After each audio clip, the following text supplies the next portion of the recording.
Good morning, children. Welcome back to our Google Classroom. We were discussing the topic direct and indirect speech in the previous class.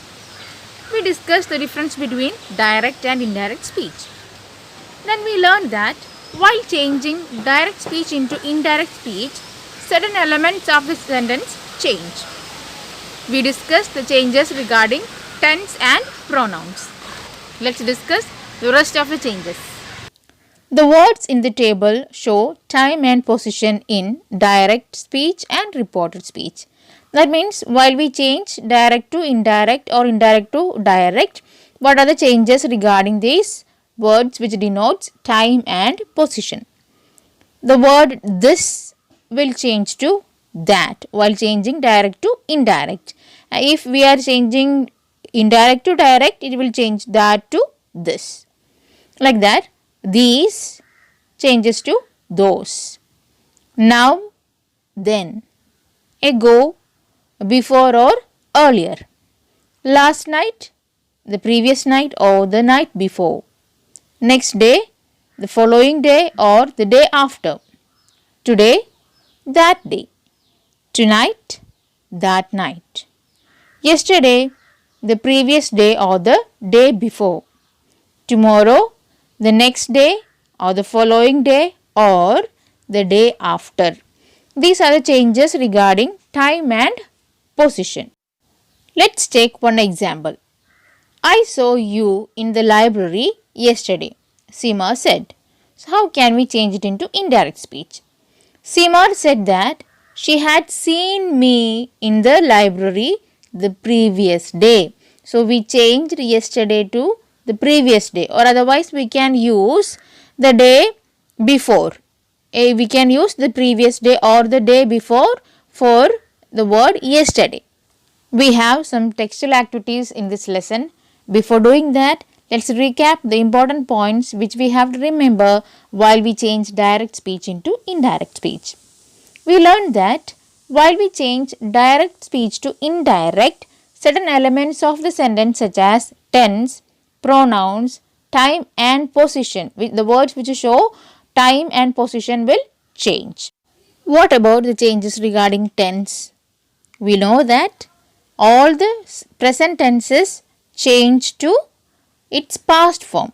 That means simple present to simple past, present continuous to past continuous, present perfect to past perfect, present perfect continuous to past perfect.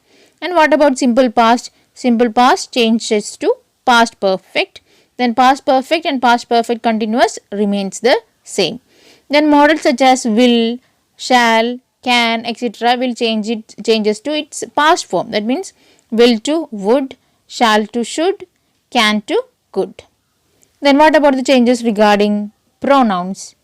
First and second person pronouns in direct speech change into third person pronouns in reported speech. Then if the one who reports is the same as the one who is addressed, we change the second person pronouns to the first person pronoun. Then the words which show time and position also change. For example, this to that, these to those, etc. Let us do the activities now. Page number 106, activity A. Fill in the blanks to complete the sentences in reported speech.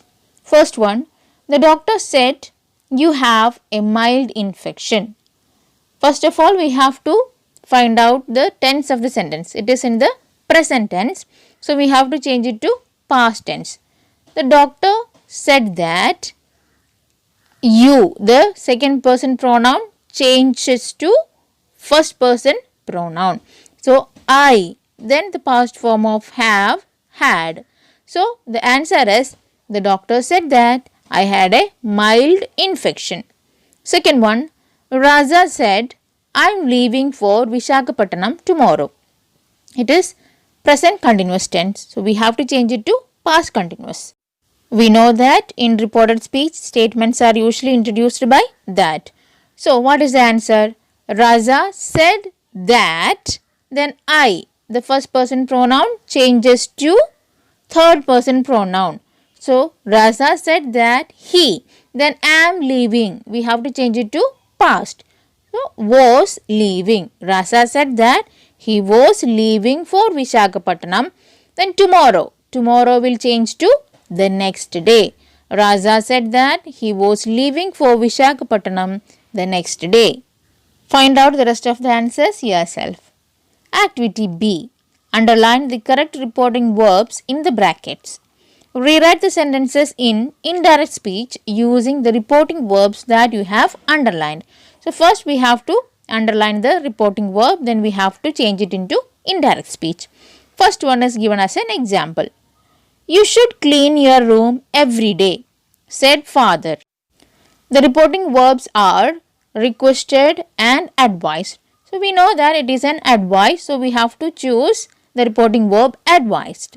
So father advised me to clean my room every day. Father advised me to clean my room every day.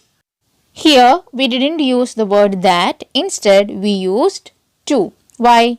Because we learned that if we are using the reporting verbs such as ordered, requested, commanded, advised, etc., we have to use the to infinitive.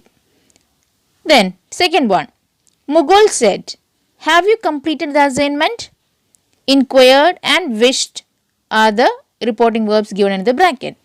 It is a question. So, we can use the reporting verbs asked or inquired. So, here inquired is given.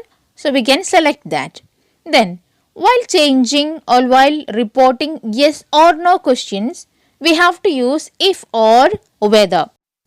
While we report WH questions, we have to use the question word. After that, we have to use the pronoun. Only then we should use the auxiliary verbs given in the sentence. For example, father said to me, where are you going? Father said to me, where are you going? Then how can we change it into indirect speech? Father asked me, were, then the subject, that means the pronoun you. Second person pronoun changes to first person. Were I, then we have to change it to past tense, which is the auxiliary verb given in the direct speech are. We have to use the past form of the auxiliary verb are according to the subject. Here the subject is I, so we have to use was. So father asked me where I was going. So while reporting yes or no questions, we have to use the conjunctions if or whether. Then after that we have to use the pronoun. Then while reporting the WH questions, we have to use the question word, then the pronoun, then only we have to use the auxiliary verb. Otherwise, the structure of the sentence will not change. While we report questions, we are changing its construction. That means we are changing the structure of question to the structure of a statement. Find out the rest of the answers and do the activity C. Then activity D. Change these sentences into direct speech. First one, Vera asked me if I had called Winnie. The reporting verb used in this sentence is asked, so it is a question. And the conjunction if also used, so it is a yes or no question. So how can we change it into direct speech? Vera asked, comma, then we have to use the inverted commas. Start the inverted comma. Then did you call Winnie? Question mark. Then close the inverted commas. That is the direct speech of this sentence. Second one. Tarandeep said that he was going to the stadium to watch the football match. It is a statement. Then it is past continuous tense. So we have to change it into present continuous tense. Tarandeep said, comma, start the inverted commas, I am going to the stadium to watch the football match, full stop, then close the inverted commas. Find out the rest of the answers yourself. Do the activity E. That's all for today. A YouTube URL is attached. Watch the video. A test paper is also included. Submit your answers as soon as possible. We can meet in the next class with a new topic. Thank you.